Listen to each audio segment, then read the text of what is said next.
Welcome to the Impact Driven Leader Newswire. This is your host, Tyler Dickerhoff, part of the Tyler Dickerhoff podcast series, joined by producer Alex today.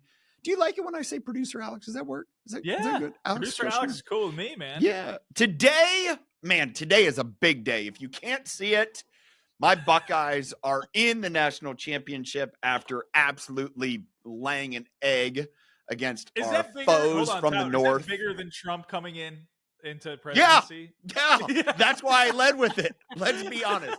But it's Inauguration Monday. But before we get into all that, it is also Martin Luther King Day. And I was reminded this morning of a quote I gathered from him. I wrote down a year or so ago that really our greatest opportunity is to be that dream weaver and really aim to change because we want to see something bigger. And as we start with that, as we start with the inauguration, here's the thing that I really took from the speech. You and I were texting back and forth during it.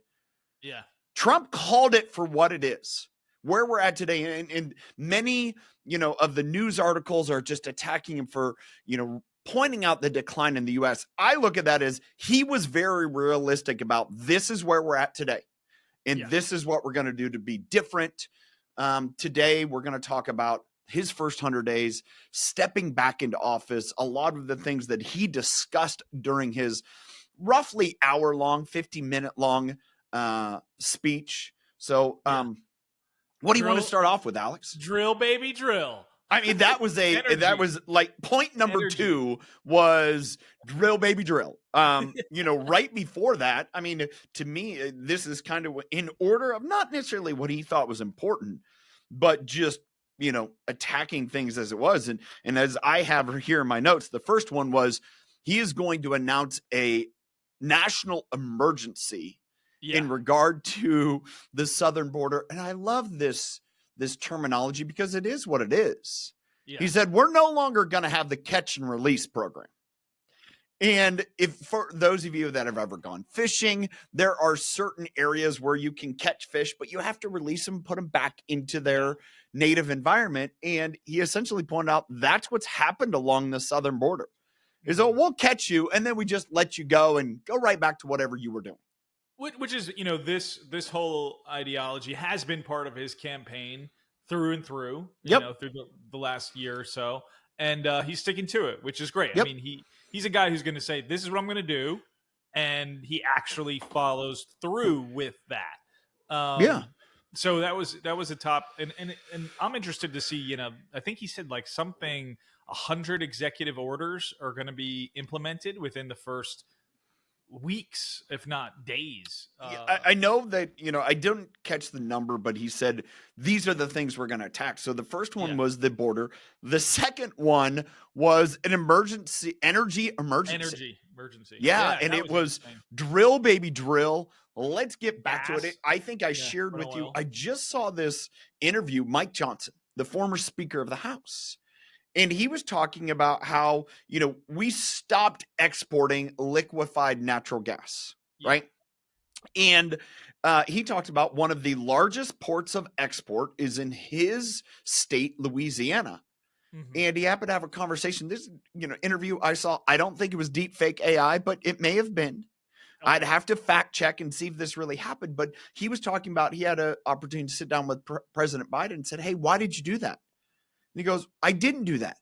He goes, yeah, you signed it. You want me to have your secretary print off? You signed it. He goes, no, I signed an order so we could research more natural gas. And he goes, you shut off all exports.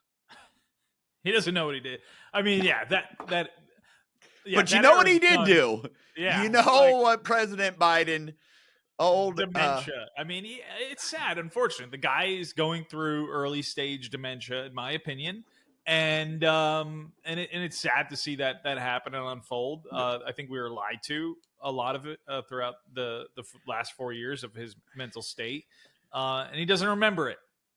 Yeah, well, and I think there's very much he doesn't remember or people didn't want to have to admit the truth, and I mean that's something else we can talk about later. I pointed to it earlier that Trump said, "Hey, this is where we're at. We have a moral decline. We're in a crisis of decline in values and morality and all these things.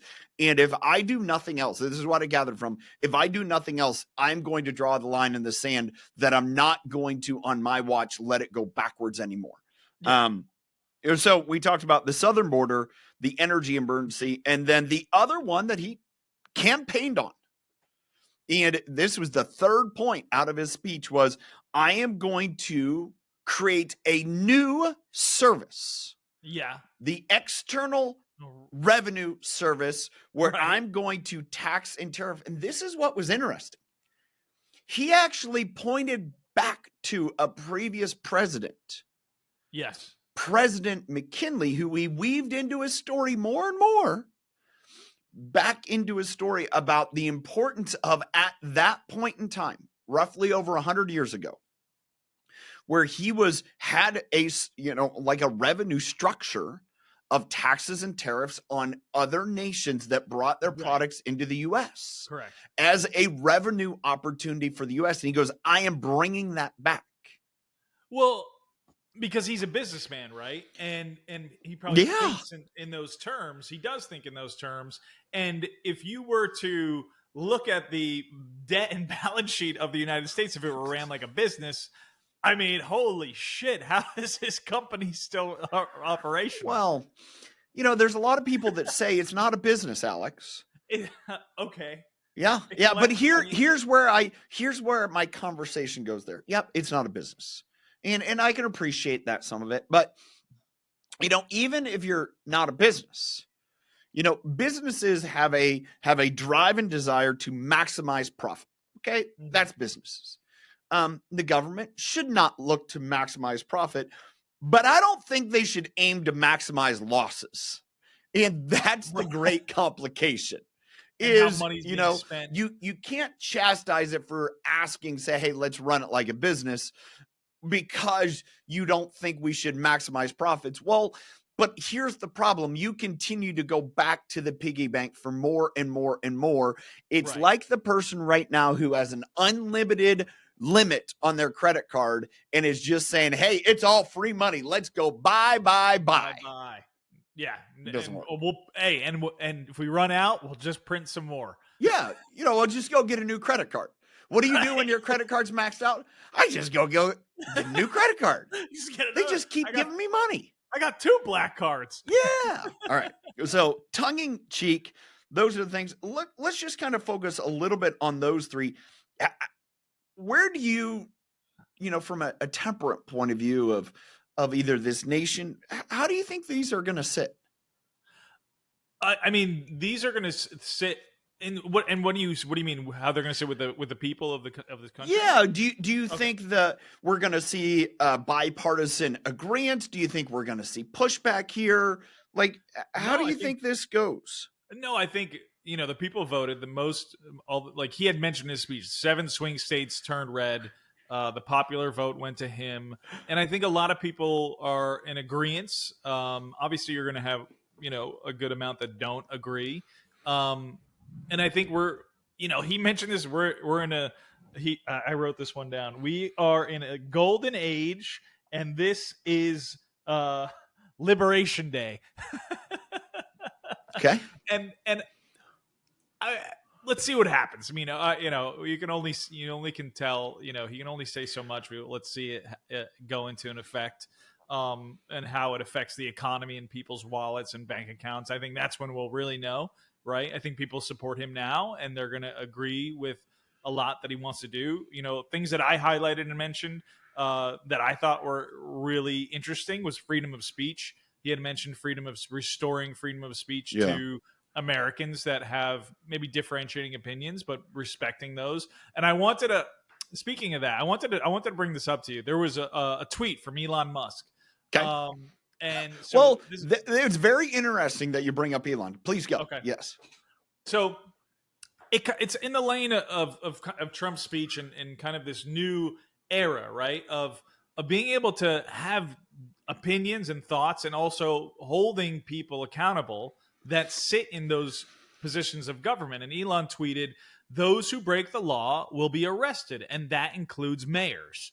And then Medhi Hassan, who's an MSNBC reporter and analyst, wrote back, "Nothing to see here, just the world's richest man, technically still just a private citizen, threatening to arrest democratically elected officials." Now, well, like, so we the people. I guess there's a point of who do you raise issue with? So because this is my point, and I say that is like, is the guy poking at Elon? How dare Elon say that? It's like, I don't care if they were elected or not. See, part of our problem is we no longer trust our elected officials because they either, like, do things that the rest of people couldn't do, or, hey, are we just plain not holding people accountable? Do we need to go revisit the LA fires? Like, come on, hold them accountable, chase them out of office. Right. And if we have the power to vote them in, we should, if they did something wrong, they shouldn't be on another pedal. Oh, now that they were voted in by the people, they did something wrong that didn't work. We should have the power to either vote them out, or they shouldn't be above the law. Because if not, then it really goes back to feudal law. Feudal law being, if you think back, like Knights of the Round Table, okay? That's the easiest one. There's feudal law in other parts of the country, but I think if we think, King Arthur, Knights of the Round Table, is the lords and the kings, they have no, judgment against them. They either get killed and taken over, or they get to do whatever they do. Yeah, they do the slaying. And so, but what's kind of said here in a way, and quickly it could turn, well, what about Trump and his, things that he's committed? Well, the last I knew, he went to court, and there were sentences. Am I in charge? Was I the judge? No. But it's like, if he paid his penalty and he paid his penalty, I don't determine those penalties, right? But to think that if it's something where you shouldn't be held accountable, and I think this is the big issue is how dare we? No, this is I think here's the great problem I see here, is it's gotten so messy, our pathway of accountability, 100%. Impeachment, trials, are they manipulated? Are they not? Like, it's a whole mess that we're so concerned societally to hold people accountable and say, wait a second, that doesn't seem right, because there is this point of they'll just never get held accountable. And in Elon's tweet, he's not saying a Republican or a Democrat. He's just saying those who break the law will be arrested, and that includes mayors, right? Whatever, right? A publicly held position. And then this MSNBC reporter goes, threatening, technically still a private citizen. So a private citizen, right? We voted this mayor in, or this governor in, or is threatening to arrest democratically elected officials. It's like, he's not threatening to arrest him. It's like, we're holding them, like, to your point. If you broke the law, we're going to hold you accountable. 100%. It's not a threat. It's like, no, dude, if a mayor or governor or a president, they should be held accountable if they break the law. Yeah. Not that we're threatening. It's like, to your point, and it's just things like that. I hope slowly that kind of woke speech, that speech of like, if you threaten us, how dare you say that type of mentality that's been going on for too long, is eroding away. So we've recently seen that Mark Zuckerberg was on Rogan, talked about the change in kind of whole meta position. We've really now started to see this, the backing off on DEI, because a lot of it is like, even, Trump talked a little bit about that, and I wrote it down. He goes, we're going to recognize two genders. Genders, that's it. But we're also going to be colorblind and merit-based. Yeah, he did mention that. Man, we saw that play out in LA. We've seen that in many different cases. I think we saw the challenge of that much during the presidential election, because you had so many people that, spoke publicly. we need to vote for Kamala because she is a double minority. She's a female and she's a person of color. And many people are like, we're not coming out and saying you should vote for Biden or Trump because they're a white man. Right. Like that has no relevance in our world today.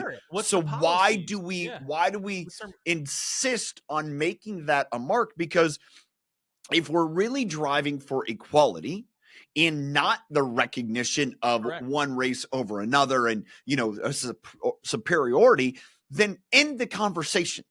Right. And, if there's one thing where it is absolutely egregious and like, whoa, this person got, discounted because they were a female of, a minority race, that's one thing. But to say that they have more qualifications because, no, that doesn't work. Yeah. And so I think it is interesting. And I believe, here's something that you take. All right. We take all of these factors that Trump listed. These, I think I have 10 or 11 different factors that he really pinpointed, highlighted from what I took away. Yeah. Is how many of these now get exercised in some sort or fashion through the rest of our society and business. Because we've already seen some of it. We've seen the end of DEI in so many organizations. We've seen now this resurgence of free speech and saying, hey, we can't do what we've been doing. Right. With Twitter and now Meta changing their policies. Just all of it. Like, we got to retract that back. We see more organizations that are going forward and saying, all right, we've gone too far. Yeah. And they've accepted that. I look at some of this and say, okay, where are some of the other pieces and parts going to be embraced in a society and not, I don't think we've seen this. I don't know, because insulated world that I live in, insulated world that you live in is, are we going to see major negative consequences from some of the pushback to say, hey, you've gone too far? And when you say negative consequences or negative response, is it from the progressives, like the left, being upset about these changes that are unfolding? Or like, I mean, I see I would sit here and say it's both extremes. Right. Are you going to find the extreme progressive that have been identified that have, kind of everything is based upon a factor that's other than merits? Yeah. And at the same point, are we going to have a contingency in our country that wants to almost attack wherever those, overzealous of non-merit based actions have been done and try to correct it? I really just wonder. I don't know. I surely hope we don't see that. I really hope that we see a greater increase in accountability, a greater demand by citizens and municipalities and or governing bodies that said, hey, this idea that you're just going to get a free pass because we're so afraid of letting people go, firing them, holding them accountable, all those things, everything that Elon Trump, nope, that day ends. And what I think is that's healthy in our community, because there's too many people that are just going along for the ride. Well, to answer your question, I think what happened was, and I think for a long time there was, and I'm going back, 100 years. This episode brought to you by Working Hands, because I have dry hands. Hey, Working Hands. If you guys, anyone from Working Hands ever sees this episode, we love the product. O'Keefe's. Yeah. Dude, I get such dry hands. It's like it was 13 degrees this morning. In the winter, I always get, it's so dry here. I get such dry hands. My fingers split. So I, have super glue usually where I, glue them, but yeah. Well, secret. Use super glue. Gorilla glue, little gorilla glue right in the corner of your fingers. Yeah, it works. O'Keefe's. But I think the pendulum was so far at one point, to the right, where it did favor if you were a man. It did favor if you were white. And then this pendulum started swinging. And I'm going back 100 years or so, right? Yeah. The pendulum started swinging now towards the middle, and then it swung over the last 10, 20 years, it swang really far to the left. Right? I would say it got the really extreme the last 4. Right. It really extreme the last 4. I agree. And I think what you're probably going to see is that pendulum swing back more towards a. So does that mean that we're going to take tampon dispensers out of boys' bathrooms in schools? I think that's what that or means. no longer fill them? I think that's where the pendulum is swinging. And I mean, okay, I'm just trying to clarify and wonder here. Yeah, no, and in all sincerity, like I do, based off that speech, like it's just going back to merit, like whether you are gay or straight or black or white or Hispanic, or it's like, okay, we don't care. That's great. Do those things. Now, the merit of which you deserve to be in a position of leadership or of power should be based on what he just said, your merit. Like, what is it that you bring to the table that, you know, you deserve to be and hold this position? And if you get voted in or you get hired to do so through a private company, you know, show us the work. And if you do it at a high level and you execute it well, you should deserve the rewards. Or if the opposite, you should deserve to be fired or let go out of that position of power. I think as I'm kind of processing this conversation and where we've gotten to, you know, from an employment law, you've run agency, had employees, and you know, one of the things that we've seen the last few years is this. We've talked much about it. We talked about the Patagonia layoffs. We've talked about Amazon. We've talked about Boeing. We've talked about a lot of those organizations. And I'm sitting here and I'm wondering, is there going to be a great I don't want to say I'm looking for the proper word. It's not rebalancing. It's maybe readjustment of the unions. And let me give a little bit more color to that, because one of the areas that I've seen where there's been so much difficulty is either through our local judiciary and or unions to say, hey, we're not allowed to be merit-based. It's essentially like many organizations, like if you look at, for example, I'm thinking in public service, schools, government, you're not allowed, just absolutely not allowed by judiciary judgments, not allowed to hold people accountable based on merits. We see that in education where, you know, so often, you know, the teachers, they get hired and fired has nothing to do with merit and has 100% to do with seniority and or a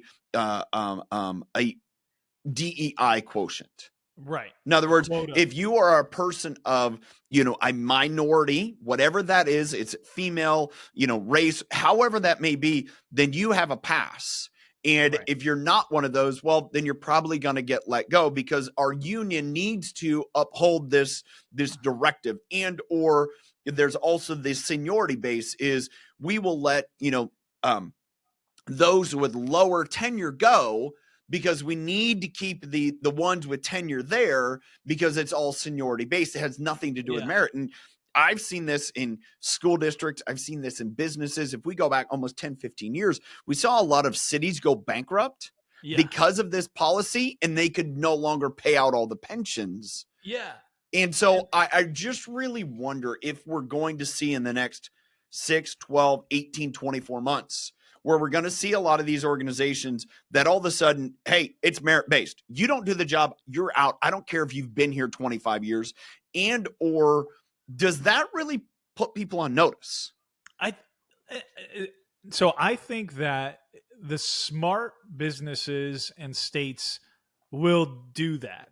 Now, you're going to have resistance.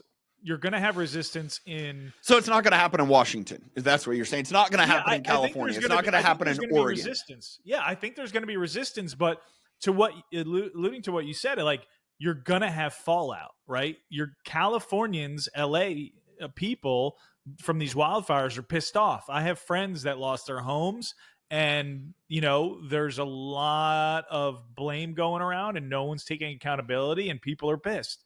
And a lot of that ideology that they've had for so long, that they've been like, okay, yeah, sure, this thing, yeah, let's get, non-binary, sure, sexuality and reproductive talks in kindergarten, sure, yeah, okay. And then their house burned down and all these policies are in place. You can't rebuild their home. They got their insurance pulled, like all these cracks and all this shit starts happening. And then they go, whoa, whoa, whoa, wait a second. Things start breaking down. They got no money. Is this a way to put it? Is the did the frog wake up from the slumber and realize, oh my goodness, I'm in a boiling pot? Yeah, I think so. It's a good analogy. And I think that's people are going to resist and then notice that either their states are failing and they're going to move into states that are thriving. And same with businesses. I think places like Disney is a good example where, yeah, there you go. Listen, I love Disney. I'm taking my kids to Disney World. I liked Disney movies, and then I start to notice that I want to say this the right way. Let me do this. Go ahead. Here's where I see the great opportunity, and it's something that I've been a part of, and the opportunity is just, it's probably the stage is set now more than ever, is to be a community, a country, a world that has conversations around values. Yeah. That's a good way to put it.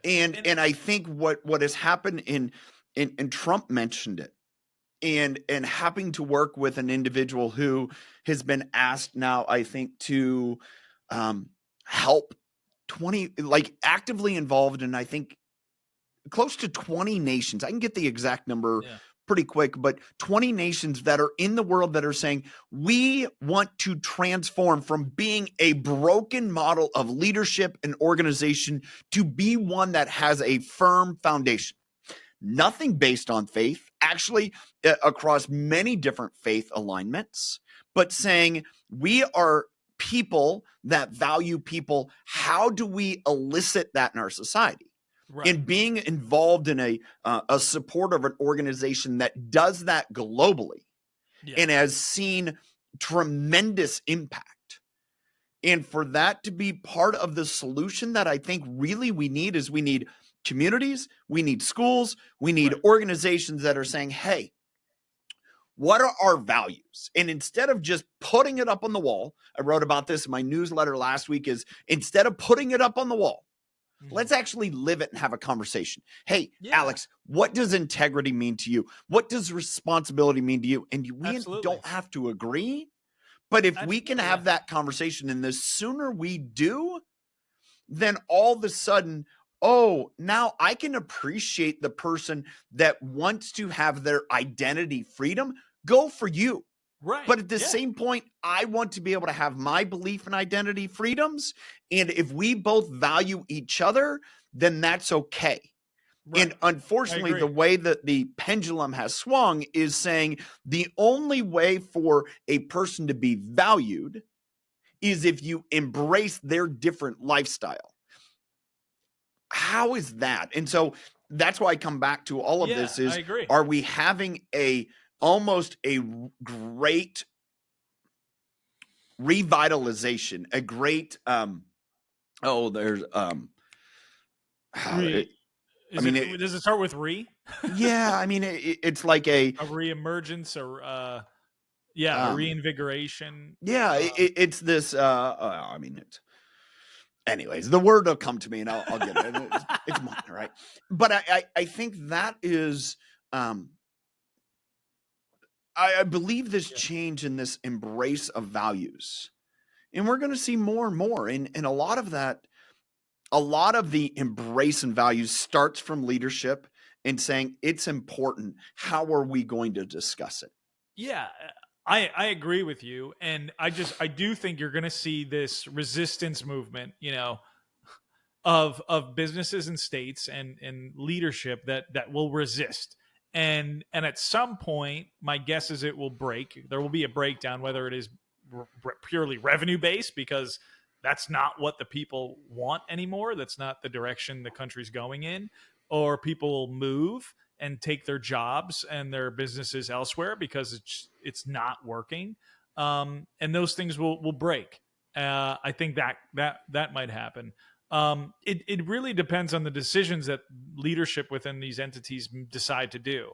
And so, like just going back to Disney real quick, I think a lot of the decisions they seem to have made were forced by a quota, right? It's like, we need to hit this quota. Like, we need to hit this quota for X, Y, and Z to be Let's just incorporated.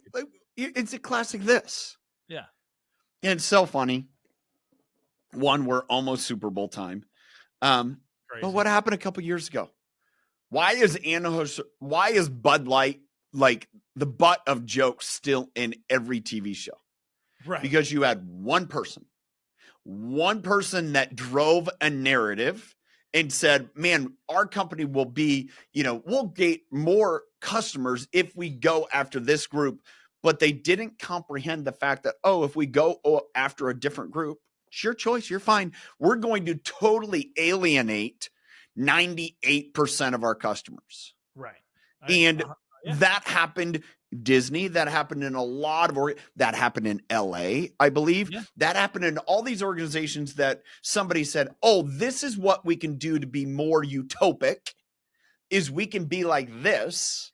And everyone else is like, so if I'm not like that, you're telling me I'm not welcome, I'm wrong, and I need to change. Yeah.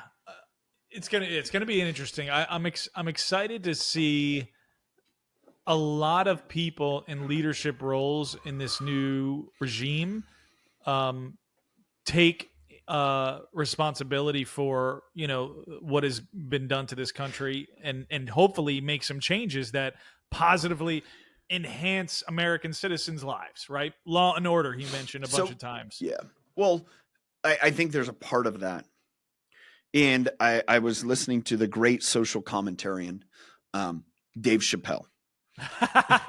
And he was just on Saturday Night Live. And his very closing remarks was, tomorrow is the inauguration, or this Monday is the inauguration. So it was Saturday Night Live, right? Yeah. And he was talking about, I truly hope that Trump can realize he was voted in to support all people. And one of the things that I think Trump has said, he said again this morning, he goes, no, my job is to care for all people. And there were elements of his speech that very much reminded me of a very thoughtful, a very considerate, a very encouraging grandfather that's saying, you know what? I'm looking out for my grandkids and my family. And that isn't his biological family. That is, I'm looking out for everyone. And this is my greatest consideration, is that people feel empowered and safe to go chase the real American dream that's been alive for hundreds of years. That's what's most important to me, that we get back that drive that has made this country what it was from the shackles it started. Yeah. And this is my great concern, is if Trump doesn't beat that drum and hold people accountable when they go wrong, we're going to see a lot of vigilantes. And that is a potential. And I really, really hope, one, we don't go there, meaning, oh, this was so wrong, I'm going to make it so right. So no. That's not how it works. Right. We make it so right by treating people the right way, of value, with value. And Trump has said that. Common sense. That's what he said, right? Just use your common sense, a lot of it. Yeah. So, I mean, it which really throws in the face of a lot of the rationale that's been around for years to say, oh, like, we need to punish and pay for what was done in the past, instead of the past of the past. Let's just have a better trail forward. Two things that, two words first that Trump loves saying, that if they don't do a good job, is you're fired. He knows how to do that. He knows how to say that. And then two things that I want to talk about, that one I just laugh at because I don't think it's ever going to happen, is he mentioned again the Gulf of America. I don't think that will change. I get what he's trying to do and convey, But I just laugh at that one. That one's a little far out. I don't care if it's called the Gulf of Mexico, quite frankly, but I don't know if you had a take on that. No, I don't. Here's what would be interesting, and again, I don't know. Somebody could know. Is which country has more shoreline? Okay? I don't know. Yeah. I'm guessing that the U.S. has probably a little bit more shoreline. Let's look it up real quick. Who has more shoreline in the Gulf of Mexico? You should have put Gulf of America just to see if it's updated. Wikipedia shows up right away. Oh, okay. It says, this is Google. The United States has more shoreline in the Gulf of Mexico than Mexico. There you go. All right, then that to me is rational, reasonable. Here's what's difficult, like anything else. People are going to still call it the Gulf of Mexico because that's what it's been. I know. Like, whatever. There's a piece. Yes. So what was the second one? The second thing that I liked, and they zoomed in on Elon after he said it, was going to Mars. Oh, that was interesting. Which is great. That to me brought back, Kennedy. Yeah, images of Kennedy. But this is the thing. And so many people go to the moon. Yeah, so many people have said, well, Elon's just pulling all the strings. One of the big things that Trump talked about is doing away with the electric car credits. He said it's done. It's done. Yeah. He said the other thing is we are going to build more cars in the U.S. We are going to support all of the U.S. car companies. Well, they have all completely abandoned electric vehicles because they realize it's a boondoggle, either from themselves or their customers. Yeah. And so for everyone that wants to say that, Elon is puppeteering Trump, he pretty much told Elon, hey, good job with that car company, but that day is done. So you better just tweak a little bit. Like, are you going to convert to hydrogen? Are you going to do whatever? Like, you have a good product. People like your product. That's cool. But I'm not going to drive people to your product because it's really not a sustainable solution. That's what I heard. And what I heard is that you no longer is like you're going to be so incentivized to want to buy an electric car because of all these credits and incentivization packages and build.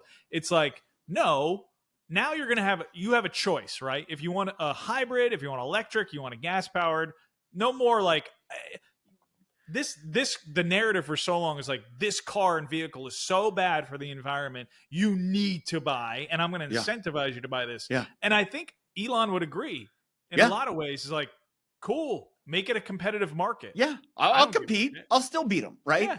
Right. I'll provide a product that people want. Like, here's where I want to go to Mars anyway. So I'm busy doing that. Like, I'm gonna go stream by my satellites that I've put up there. You're right. Skylink. You have Skylink, don't you? Starlink. Yeah, we have two of them. They work great. Love them. Like, yeah, it's good. One of the pieces that I think about being a resident of this state and a state that has mandated that by 2030, which would be 2 years after Trump's last year, right? That there are 0 fossil fuel cars sold in the state. California's similar. California, Washington, and Oregon have this pact and agreement that we're going to do away with all fossil fuel vehicles.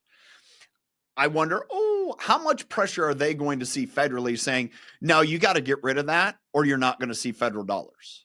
Oh, they're gonna choke point, And it has to be done in the next 2 years, potentially before, you have a party rebalance. So that could be an interesting push, especially on the heels of everything that's going on in California with the fires.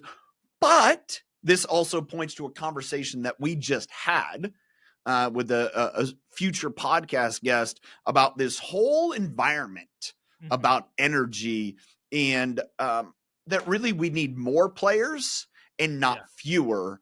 And this idea of we're all going to go one direction is not healthy for anyone. Yeah. And to what Trump said, I do hope there is a golden age here in the U.S. I think, millennials and those younger than me, I'm what am I? 37. I think you're 37. Yes. 37. So I'm I guess in the middle range of a millennial. Not quite at the end. I mean, you got your flannel and your hat on. Yeah. But here we go. Yeah. But you know, you don't drive around in a Mercedes-Benz van. No. Okay. All right. You got a house. I do not. But it's like, that age group and the one right below mine, I think the Gen Z is the one right under millennial, is like a hope. Like I can actually succeed in this country, make a wealth for myself and for my family, buy a nice house, maybe buy a beach house if I'm lucky, and live a prosperous life like the American dream, right? To be able to do great things for your family. And it kind of restoring that into the US, because for so long things have been so expensive.